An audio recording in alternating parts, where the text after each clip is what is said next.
আমরা বুঝতে পারছি যে সাধারণত পক্ষের দল বিএনপি ক্ষমতায় আসছে এবং বিএনপি চেয়ারম্যান আমাদের রাষ্ট্রীয় প্রধান তারেক রহমান সাহেব, ওনার সাথে আমাদের যে প্রার্থী বাবুল সাহেবের অত্যন্ত ভালো সম্পর্ক।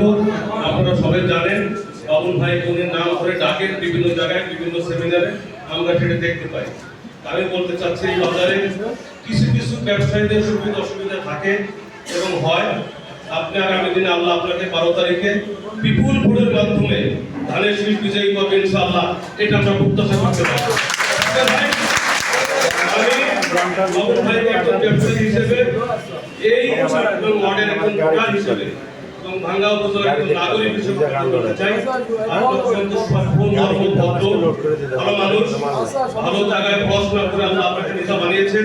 আপনি কেন্দ্রীয় রাজনীতি করেন, সারা বাংলাদেশে আপনার পরিধি রয়েছে। আপনি ভাঙ্গা বাজারের, আমি মনে করি আজকে থেকে আপনি আমাদের একজন বিশিষ্ট ব্যবসায়ী, বিশিষ্ট জন, বিশিষ্ট আপনজন হিসেবে আপনাকে আমরা বরণ করে নিলাম। আপনার আগামীতে আপনি পাশে থাকবেন এই আশায় প্রত্যাশা রেখে আগামী 12 তারিখে সকলকে ধানের শীষ প্রতীকে বাবুল ভাইকে ভোট দিয়ে জয়যুক্ত করার আহ্বান জানিয়ে আমি আমার বক্তব্য শেষ করছি। আমাদের জিন্দাবাদ, শহীদ জামর হোক, খালেদা জামর হোক, আমাদের জিন্দাবাদ।